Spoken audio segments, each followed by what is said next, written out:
प्यारे विद्यार्थियों, आज का जो मेरा टॉपिक है वो कंसेप्ट ऑफ डिमांड पर है। मांग की अवधारणा ये इकोनॉमिक्स का सबसे इम्पोर्टेंट पार्ट होता है और इस टॉपिक का अध्ययन करने से पहले हमें सबसे पहले मार्केट फोर्सेस के बारे में समझना होगा। और जब मार्केट फोर्सेस की बात करते हैं तो मार्केट फोर्सेस का तात्पर्य यह है कि बाजार की वो शक्तियाँ जिससे किसी भी कमोडिटी या सर्विसेज का प्राइस डिटर्मिनेशन होता है, और वो दो फोर्सेस होती है, number 1 demand and number 2 supply. और उसी का पहला पार्ट जो ले रहे हैं वो है डिमांड। इस कंसेप्ट ऑफ डिमांड जो कि एक जनरल कंसेप्ट के रूप में जिस टॉपिक को मैं ले रहा हूँ उसमें जिन चीज़ों को आज अपन स्टडी करेंगे तो उसमें सबसे पहला जो कंटेंट होगा वो मीनिंग ऑफ डिमांड के रूप में है, यानी मांग से क्या तात्पर्य, मांग किसे कहते हैं अर्थशास्त्र में। एलिमेंट्स ऑफ डिमांड यानी मांग के तत्व क्या होंगे, यानी कौन कौन से ऐसे फैक्टर्स हैं जिनसे डिमांड का क्रिएशन होता है, यानी मांग का निर्माण होता है। नंबर 3 डिमांड फंक्शन यानी मांग फलन, उसके बारे में चर्चा करेंगे। नंबर 4 डिमांड शेड्यूल यानी मांग तालिका क्या होती है। और लास्ट अपना जो कंटेंट रहेगा वो डिमांड कर्व के बारे में। देखिए, अर्थशास्त्र में डिमांड का जो फैक्टर है वो बहुत इंपॉर्टेंट रोल प्ले करता है प्राइस डिटर्मिनेशन में। और इसका तात्पर्य क्या है, एक जनरल सेंस में अगर देखें तो डिमांड का मतलब है कि किसी भी वस्तु की किसी निश्चित मूल्य पर उपभोक्ता के द्वारा क्रय की जाने वाली मात्रा से। और अगर इसको इकोनॉमिक्स के रूप में देखें, जैसा कि प्रोफेसर मार्क्स ने इसको डिफाइन किया है कि डिमांड क्या है, कि demand is a certain quantity of goods which is demanded by a consumer at the certain price and certain time. यानी जब आप डिमांड की बात करते हैं तो इसमें मुख्य रूप से 3 चीज़ आती है। नंबर 1 सर्टेन क्वांटिटी यानी मांगी गई मात्रा निश्चित। नंबर 2 सर्टेन प्राइस यानी निश्चित मूल्य। और नंबर 3 आता है सर्टेन टाइम। यानी 3 इंपॉर्टेंट पार्ट जो है वो डिमांड के अंतर्गत आते हैं। डिमांड का मतलब है किसी भी वस्तु की वह मात्रा जिसे उपभोक्ता निश्चित मूल्य पर निश्चित समय पर क्रय करता है या क्रय करने के लिए वो तैयार है। यानी मुख्य चीज जिसके अंदर ये बात आती है कि डिफरेंट टाइम पर डिफरेंट प्राइस पर किसी भी प्रोडक्ट की जो डिमांड है वो डिफरेंट होती है।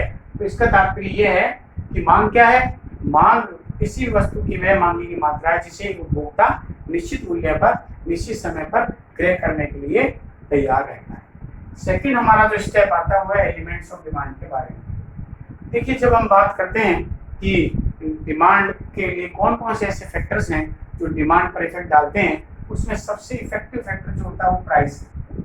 Price is the very effective the important factor which influences the demand, यानी मांग को प्रभावित करता है। लेकिन उसके अलावा भी कुछ ऐसे फैक्टर्स हैं जिससे मांग प्रभावित होती है।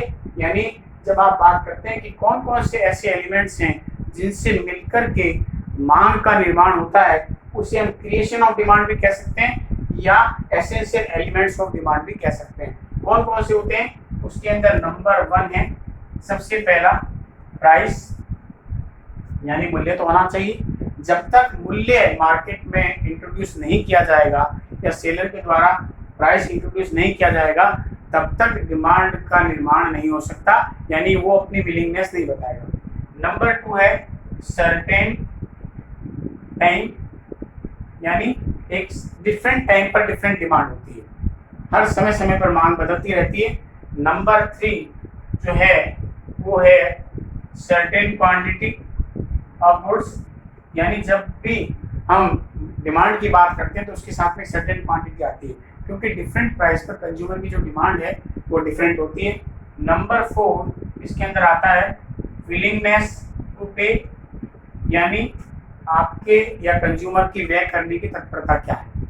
यानी without willingness demand does not create in the market, यानी बिना विलिंगनेस के, यानी जब आप व्यय करने की तत्परता ही नहीं है, आप you does not want to pay the price of a commodity और services, demand does not create in the market. यानी जब तक आप व्यय करने की तत्परता नहीं रखेंगे तब तक बाजार में मांग का निर्माण नहीं होगा। और नंबर 5 जो इसके अंदर आता है वो आता है अवेलेबल रिसोर्सेज, यानी ये 5 ऐसे एलिमेंट हैं जो कि किसी भी प्रोडक्ट के लिए बाजार में उसका निर्माण करते हैं, मांग का निर्माण करते हैं। कौन कौन से, एक तो सर्टेन प्राइस होना चाहिए, यानी उस प्रोडक्ट के लिए निश्चित मूल्य निर्धारित होना चाहिए। Without price demand does not create in the market, यानी बाजार में मूल्य के बिना मांग का निर्माण नहीं हो सकता। Number 2, certain time, different time पर डिफरेंट डिमांड होती है, यानी अलग अलग समय पर वस्तु की मांग अलग अलग होती है। ऐसा नहीं है कि होल टाइम जो है डिमांड एक ही रहेगी। नंबर 3 जो है सर्टेन गुड्स होना चाहिए, यानी जब भी आप प्राइस इंट्रोड्यूस करते हैं तो उसके लिए कोई ना कोई क्वांटिटी जो लेने के लिए तत्पर होता है वो उसका सर्टेन क्वांटिटी ऑफ गुड्स कहलाता है। उसके साथ में आता है विलिंगनेस ऑफ पे, यानी व्यय करने की तत्परता, यानी उसको व्यय करने, मतलब अवेलेबल रिसोर्सेज हैं, सब कुछ है, but a consumer doesn't want to pay the goods, उसके लिए नहीं देना चाहता है, तो बाजार में मांग का निर्माण नहीं होगा। और नंबर 5 है उसकी विलिंगनेस तो है, वो देना भी चाहता है मार्केट में पैसा और उससे माल भी क्रय करना चाहता है, सेवाएं भी लेना चाहता है, लेकिन उसके पास में रिसोर्सेज नहीं है, तो मांग का निर्माण नहीं होगा। यानी उसके पास में अवेलेबल रिसोर्सेज होने चाहिए। रिसोर्सेज का मतलब यहाँ पर इनकम से है, उसके पास में अवेलेबल इनकम कितनी है जिसको व्यय करके जो है अपने बाजार से उस वस्तु का क्रय कर सकता है। तो these are the 5 elements which create the demand in the market. Number 1 certain price होना चाहिए, नंबर 2 certain टाइम होना चाहिए, जो है certain क्वांटिटी ऑफ गुड्स होनी चाहिए, निश्चित मांगे की मात्रा होनी चाहिए, विलिंगनेस ऑफ ए कंज्यूमर होनी चाहिए, यानी व्यय करने की उसकी तत्परता होनी चाहिए, और उसके पास में व्यय करने के लिए अवेलेबल रिसोर्सेज होने चाहिए। उसके बाद नेक्स्ट आता है हमारा डिमांड फंक्शन, मांग फलन। देखिए मैंने आपको बताया था अभी कि सबसे इम्पोर्टेंट और एसेंशियल जो एलिमेंट है जो डिमांड को प्रभावित करता है वो है प्राइस, लेकिन उसके अलावा भी कुछ ऐसे एलिमेंट्स हैं जो कि डिमांड पर इम्पैक्ट डालते हैं, यानी मांग को प्रभावित करते हैं। और वो फैक्टर्स कौन कौन से हैं, उसमें प्राइस के अलावा जो फैक्टर्स आते हैं वो है इनकम ऑफ ए कंज्यूमर, यानी उपभोक्ता की आय प्राइस के अलावा। नंबर 3 जो आता है वो नंबर 3 आता है prices of related goods. Related goods की जब आप बात करते हैं तो इकोनॉमिक्स में गुड्स को 3 भागों में बांटा गया है। सबसे पहला हमारा होता है कॉम्प्लीमेंट्री गुड्स, नंबर 2 हमारा होता है सब्स्टिट्यूट गुड्स, और नंबर 3 होता है हमारा इंडिपेंडेंट जो गुड्स होता है, जो ना तो सब्स्टिट्यूट है और ना ही कॉम्प्लीमेंट्री है। कॉम्प्लीमेंट्री गुड्स क्या है, इकोनॉमिक्स में इसको डिफाइन किया गया है, इसको हम पूरक वस्तुएं बोलते हैं। पूरक वस्तु वो वस्तु होती है जिन्हें हम 2 वस्तुओं को उपभोक्ता आवश्यकता की संतुष्टि के लिए अगर एक साथ उपयोग करें तो वो हमारी कॉम्प्लीमेंट्री प्रोडक्ट कहलाता है। कॉम्प्लीमेंट्री प्रोडक्ट जो होता है इसके बहुत सारे एग्जाम्पल हो सकते हैं, जैसे पेन के साथ इंक, कार के साथ पेट्रोल, ये जो है ये कॉम्प्लीमेंट्री प्रोडक्ट जो है कहलाते हैं। अगर आप पेन यूज कर रहे हैं you have to required the ink, अगर आप कार यूज कर रहे हैं तो आपको पेट्रोल की आवश्यकता रहेगी ही रहेगी। इनकी डिमांड हमेशा जॉइंट होती है, एक साथ होती है। ऐसा नहीं कि अगर आपने पेन ले लिया और विदाउट इंक जो आप काम चला लेंगे, नहीं होगा, इसको दोनों को आपको साथ में लेना पड़ेगा। दूसरा आता है हमारा substitute product. Substitute product are those product which are use the place of each other, यानी ऐसी वस्तुएं जिसे हम एक दूसरे के स्थान पर यूज करते हैं और एक दूसरे के स्थान पर उसका वो सब्स्टिट्यूट था, जैसे पेप्सी, कोका कोला, लिबर्टी शू, बाटा शू, यानी पेप्सी आपको नहीं मिला कोल्ड ड्रिंक के रूप में तो आपने कोका कोला ले लिया, लिबर्टी का शू आपको नहीं मिला तो आपने बाटा का प्रोडक्ट ले लिया, ये आपका सब्स्टिट्यूट प्रोडक्ट कहलाता है। और एक होता है इंडिपेंडेंट गुड्स, जो ना तो कॉम्प्लीमेंट्री प्रोडक्ट है ना ही सब्स्टिट्यूट प्रोडक्ट है। और इस जैसे मान लीजिए शुगर, चीनी, ये इंडिपेंडेंट है। ऐसा नहीं है कि अगर जो है इसको किसी प्रोडक्ट के साथ एक साथ यूज करना जरूरी नहीं है, इसका कोई सब्स्टिट्यूट भी नहीं है, शुगर है तो वो शुगर ही है और वो इंडिपेंडेंट के रूप में रहेगी। तो अब जब 2 प्रोडक्ट की बात करते हैं, पूरक वस्तु और स्थानापन्न वस्तु के बारे में, इनके प्राइस में चेंज होने पर भी डिमांड पर इम्पैक्ट आता है, लेकिन इनका जो इम्पैक्ट आता है वो इनका इम्पैक्ट जो है वो एक अलग प्रकार से होता है, क्योंकि अगर प्रोडक्ट जो है वो इंडिपेंडेंट है तो उसका सीधा प्राइस के साथ में डिमांड का रिलेशन रहता है। यानी प्राइस ऑफ रिलेटेड गुड्स की बात करें, कॉम्प्लीमेंट्री प्रोडक्ट अगर है या सब्स्टिट्यूट प्रोडक्ट है तो उनके प्राइस में चेंज होने पर भी उससे रिलेटेड जो भी प्रोडक्ट है उसकी डिमांड पर इम्पैक्ट आएगा। फॉर एग्जांपल अगर हम कॉम्प्लीमेंट्री प्रोडक्ट की बात करें तो अगर मान लीजिए कार का मूल्य बाजार में गिर जाता है, कम हो जाता है, तो उसका इम्पैक्ट इनडायरेक्टली पेट्रोल पर आएगा। सपोज कीजिए अगर price of car reduce in the market तो consumer will purchase the more car in the market, और जैसे वो ज्यादा कार खरीदेंगे automatically the demand of petrol increase in the market. उसी प्रकार सब्स्टिट्यूट प्रोडक्ट की बात करें तो उसके अंदर भी यही है। अगर बाजार में दो ही कोल्ड ड्रिंक अवेलेबल है, पेप्सी और कोका कोला, पेप्सी का मूल्य अगर बढ़ जाता है consumer will divert from Pepsi to the Coca Cola, यानी वो पेप्सी से हटकर कोका कोला की तरफ आ जाएंगे, क्योंकि पेप्सी को वो छोड़ देंगे, उसको दूसरा प्रोडक्ट जो है वो कोका कोला पेप्सी के रूप में दिखाई दे रहा है उसको वो कर लेगा। तो ऐसी स्थिति में जब रिलेटेड गुड्स की बात करते हैं तो उसमें कभी भी डायरेक्टली इफेक्ट जो है वो प्राइस का डिमांड पर नहीं आता। कैसे? अगर हम कॉम्प्लीमेंट्री प्रोडक्ट की बात करें तो देखिएगा कार का मूल्य अगर गिरे तो पेट्रोल की मांग बढ़ती है, तो दोनों में इनवर्स रिलेशन हो जाता है, विपरीत संबंध होता है। अगर आप सब्स्टिट्यूट प्रोडक्ट की बात करें तो दोनों में पॉजिटिव रिलेशन होता है। किस प्रकार से? जैसे मान लीजिए प्राइस ऑफ कार की बात करें और डिमांड ऑफ पेट्रोल की बात करें, प्राइस अगर हम ये मानते हैं y और ये हमारी डिमांड ऑफ x, यानी y प्रोडक्ट के प्राइस में चेंज होने पर x प्रोडक्ट की डिमांड में चेंज होता है। फॉर एग्जांपल अगर हमें कार की बात करें कॉम्प्लीमेंट्री की, कार का मूल्य अगर गिरता है तो पेट्रोल की डिमांड जो बढ़ती है, तो दोनों में विपरीत संबंध है। उसी प्रकार से अगर हम सब्स्टिट्यूट प्रोडक्ट की बात करें तो वही है कि अगर, लेकिन दोनों में फर्क ये है कि कॉम्प्लीमेंट्री प्रोडक्ट में जो है वो हमेशा दोनों में, यानी y प्रोडक्ट का प्राइस और x प्रोडक्ट की डिमांड में हमेशा विपरीत संबंध होगा, और सब्स्टिट्यूट प्रोडक्ट की बात करेंगे तो दोनों में पॉजिटिवली रिलेशन होगा। क्यों होगा? अगर पेप्सी का मूल्य बाजार में बढ़ता है तो ऑटोमेटिकली कोका कोला प्रोडक्ट की डिमांड बढ़ जाएगी, क्योंकि पेप्सी को लोग छोड़ देंगे, कंपैरेटिवली उसको वो सस्ता दिखाई देगा और उसको वो क्रय कर लेगा। तो इनकम के बाद में हमारा प्राइस से रिलेटेड गुड्स आता है, ठीक है, और उसके बाद में हमारा आता है टी फॉर टेस्ट, यानी उपभोक्ता की रुचि। देखिए डिमांड जो है वो टेस्ट पर भी निर्भर करती है। कुछ ऐसे इंपॉर्टेंट प्रोडक्ट होते हैं जो हमारी रुचि के अनुसार या कंज्यूमर उसको जो है कंज्यूम करता है या उसको परचेज करता है, जो प्रोडक्ट का टेस्ट रहता है। अगर किसी भी प्रोडक्ट के प्रति कंज्यूमर की रुचि अगर ज्यादा हो गई तो उसकी डिमांड ऑटोमेटिकली मार्केट में बढ़ जाएगी। उसके प्रति अगर रुचि कम हो गई ऑटोमेटिकली उसकी डिमांड कम हो जाएगी। और एक द नेक्स्ट फैक्टर जो आता है विच इन्फ्लुएंसेस द डिमांड, वो आता है पॉपुलेशन, साइज ऑफ पॉपुलेशन। देश की जनसंख्या भी डिमांड प्रभावित करती है। इसका संबंध सीधा डायरेक्टली होता है। इफ द डिमांड ऑफ जो है, इफ द प्राइस जो है population increase in the economy या country, the demand of the such product increase. Population decrease, demand decrease, सीधा संबंध होता है। तो कहने का मेरा तात्पर्य है कि डिमांड जो है, यानी मांग है, वो केवल मूल्य से प्रभावित नहीं होती, बल्कि बहुत सारे ऐसे फैक्टर्स हैं जो मांग को प्रभावित करते हैं। अब हम बात कर रहे थे डिमांड फंक्शन किसे कहेंगे। डिमांड फंक्शन का मतलब ये है किसी भी वस्तु की मांग और उसे प्रभावित करने वाले तत्वों के बीच में जो फलनात्मक यानी फंक्शनल जो रिलेशन पाया जाता है उसे मांग फलन कहा जाता है। मांग फलन को हम एक इक्वेशन के रूप में यानी फंक्शन रूप में इस प्रकार से लिख सकते हैं, dx equal to function of px i pr t and p।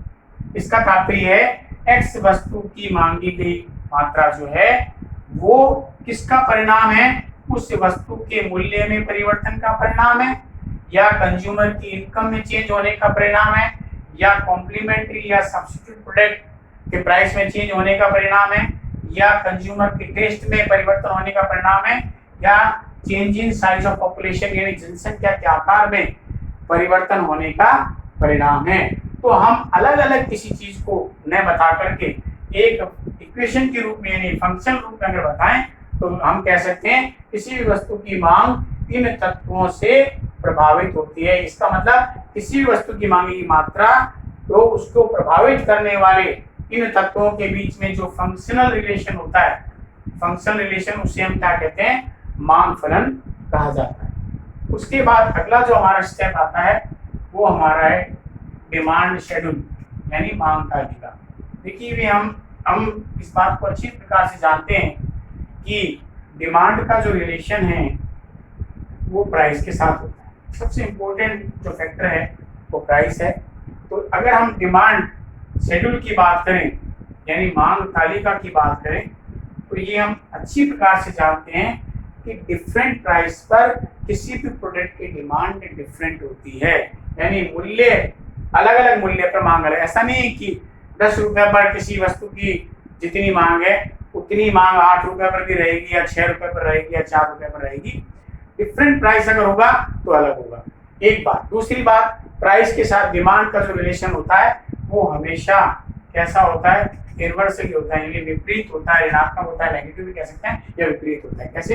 If the price of the product reduce in the market, यदि बाजार में किसी वस्तु का अगर मूल्य कम हो जाता है तो उसकी मांग बाजार में बढ़ जाती है, और अगर जो है मूल्य बढ़ जाए तो उसकी मांग बाजार में गिर जाती है। तो जब हम डिमांड शेड्यूल की बात करते हैं तो डिमांड शेड्यूल है क्या? डिमांड शेड्यूल का तात्पर्य है कि विभिन्न मूल्यों पर एक उपभोक्ता के द्वारा किसी वस्तु की मांगी गई मात्रा को अगर हम एक तालिका में बंद कर दें तो उसे हम क्या कहेंगे? मांग तालिका अथवा मांग अनुसूची कहते हैं। इसका मतलब क्या है? The tabular presentation of quantity demanded at different price called demand schedule. और डिमांड शेड्यूल की बात करते हैं तो ये दो प्रकार की होती है, एक होती है इंडिविजुअल डिमांड शेड्यूल और एक होती है मार्केट डिमांड शेड्यूल, यानी व्यक्तिगत मांग तालिका, और दूसरी हमारी होती है बाजार मांग तालिका। जब हम इंडिविजुअल डिमांड शेड्यूल की बात करते हैं तो इसका तात्पर्य क्या है? इसका तात्पर्य है कि एक उपभोक्ता के द्वारा विभिन्न मूल्यों पर किसी वस्तु की मांगी गई मात्रा को अगर हम एक तालिका में बंद कर दें तो वो तालिका हमारे सामने जो आती है वो हमारी इंडिविजुअल डिमांड शेड्यूल यानी व्यक्तिगत मांग तालिका कहलाते हैं। इसको किस प्रकार बना सकते हैं? जैसे for example price of sugar and demand of sugar in KG, ये रुपीज में हो गया।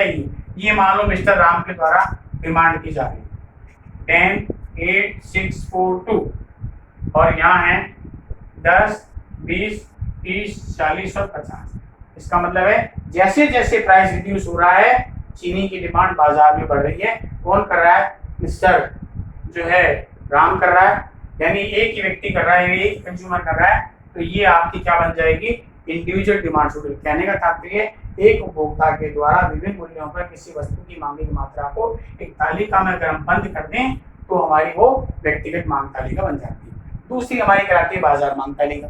बाजार मांग तालिका का मतलब क्या है कि बाजार मांग तालिका का मतलब है कि व्यक्तिगत मांग तालिकाओं का जो योग है the sum of individual demand schedule called market demand schedule, यानी अलग अलग उपभोक्ता के द्वारा विभिन्न मूल्यों पर किसी वस्तु की मांगी की मात्रा को अगर हम ऐड कर दें, समअप कर दें, तो वो जो हमारे सामने टेबल आएगी वो हमारी बाजार मांग तालिका कहलाती है। फॉर एग्जांपल यहाँ मैंने लिखा है कि डिफरेंट प्राइस पर शुगर का जो मूल्य है उस पर मिस्टर राम के द्वारा ये मांग की जा रही है, और उसी प्रकार से अगर मिस्टर मोहन को जोड़ दूं मैं और उसके बाद में मिस्टर सोहन को अगर जोड़ दूं तो उसके बाद में ये तीनों को अगर मैं मिला दूं तो ये हमारी मार्केट डिमांड बन जाती है। यानी राम के द्वारा, मोहन के द्वारा, सोहन के द्वारा कुल कितनी चीनी की मांग की गई है उसका योग करते हैं। फॉर एग्जाम्पल यहाँ मैंने लिया 10, 20, 30, 40, 50, यहाँ मैं लेता हूँ 20, 30, 40, 50, 60 केजी मान लो, यहाँ मैं लेता हूँ 30, 40, 50, 60 और 70 केजी की मांग, और अगर मैं जोड़ूं तो ये इस प्रकार 30, 30 और 20, 50, 60, ये 60, इसी प्रकार ये बढ़ता हुआ आ जाएगा। इसका मतलब है इसका अगर हम योग कर दें तो ये बाजार मांग तालिका बन जाती है, यानी व्यक्तिगत मांग तालिकाओं का जो योग है वो क्या कहलाता है? मार्केट डिमांड शेड्यूल कहलाती है। इस कंसेप्ट का जो लास्ट कंटेंट है आज का वो कंटेंट है डिमांड कर्व क्या होगा। जब आप डिमांड कर्व की बात करते हैं तो देखिए डिमांड कर्व जो है यानी जिसको आप मांग वक्र कहते हैं वो हमेशा डिमांड शेड्यूल से बनता है। डिमांड शेड्यूल आपकी इंडिविजुअल भी हो सकती है और मार्केट डिमांड शेड्यूल भी हो सकती है। जब भी आप डिमांड कर्व को ड्रॉ करेंगे यानी उसका ग्राफिकल प्रेजेंटेशन देंगे तो उसमें आपके सामने दो चीज होगी। पहली चीज आपकी होगी प्राइस और दूसरी चीज आपकी होगी क्वांटिटी डिमांडेड, यानी उस वस्तु की मांगी की मात्रा, चाहे वो इंडिविजुअल डिमांड शेड्यूल के आधार पर हो चाहे वो मार्केट डिमांड शेड्यूल के आधार पर हो। अगर आप इंडिविजुअल के आधार पर बनाते हैं तो आपका क्या कहलाएगा, इंडिविजुअल डिमांड कर्व कहलाएगा। और अगर आप मार्केट जो है डिमांड शेड्यूल के आधार पर बनाएंगे तो आपका मार्केट डिमांड कर्व कहलाएगा, यानी पूरे बाजार का वो मांग वक्र कहलाएगा। तो डिमांड कर्व क्या होता है, डिमांड कर्व का मतलब है मांग तालिका का चित्रीय प्रदर्शन करना, क्या कहलाता है, मांग वक्र। या यूं कह सकते हैं डिमांड कर्व क्या है, the graphical presentation of the demand schedule called demand curve, यानी मांग तालिका का चित्रीय प्रदर्शन, यानी इसको आप ग्राफिकल प्रेजेंटेशन दे दें तो आपका मांग वक्र बन जाता है। मांग वक्र भी मांग तालिका पर निर्भर होता है, इसलिए ये इंडिविजुअल डिमांड कर्व भी हो सकता है, यानी एक उपभोक्ता का मांग वक्र भी हो सकता है, और मार्केट डिमांड कर्व भी हो सकता है, यानी बाजार का मांग वक्र भी हो सकता है। ये आपके टेबल पर निर्भर करेगा। इसमें एक चीज ध्यान रखिएगा, डिमांड कर्व जनरली कैसा होता है, downward from left to right, यानी मांग वक्र का जो ढाल है वो हमेशा बाएं से दाएं नीचे की ओर गिरता होता है। इस प्रकार से यहाँ आएगा ओ एक्सिस पर आपका प्राइस आता है, ओ एक्स एक्सिस पर आपकी डिमांड आती है, और हमेशा ये जनरली क्या होगा, डाउनवर्ड होगा, which shows the inverse relationship between price and quantity demanded, यानी मांग वक्र का ढाल हमेशा ऋणात्मक होता है, जो किसी वस्तु के मूल्य और उसकी मांगी की मात्रा के मध्य विपरीत संबंध को बताता है। इसका तात्पर्य यह है, अगर बाजार में वस्तु का मूल्य कम होगा मांग बढ़ती है, और वस्तु का मूल्य अगर बढ़ता है तो मांग कम होती है। इसलिए फॉर एग्जांपल अगर इसी को देखें, अगर मान लीजिए बाजार में किसी वस्तु का मूल्य ओपी है तो उसकी मांग ओएम है, अगर मूल्य गिरकर ओपी1 हो जाता है तो मांग ओएम से बढ़कर ओएम1 हो जाएगी, और मूल्य गिरकर ओपी2 हो जाता है तो मांग ओएम1 से बढ़कर ओएम2 हो जाती है। Reduce the price increase the demand, reduce the price increase the demand. इसलिए मांग वक्र का जो ढाल है वो ऋणात्मक होता है। वो क्या बताता है, वो ये बताता है कि किसी वस्तु की मांगी की मात्रा और उसके मूल्य में सामान्यतः अन्य बातें जब समान रहे तो उसके बीच में विपरीत संबंध पाया जाता है। इसके बारे में पूर्ण चर्चा जो है अगले कंटेंट जो हमारा टॉपिक होगा उसके अंदर लेंगे, कि वो टॉपिक हमारा नेक्स्ट जो रहेगा वो हम लॉ ऑफ डिमांड पर चर्चा करेंगे, यानी मांग के नियम पर हम चर्चा करेंगे। और मैं अपने इस टॉपिक को यही समाप्त करता हूँ। धन्यवाद।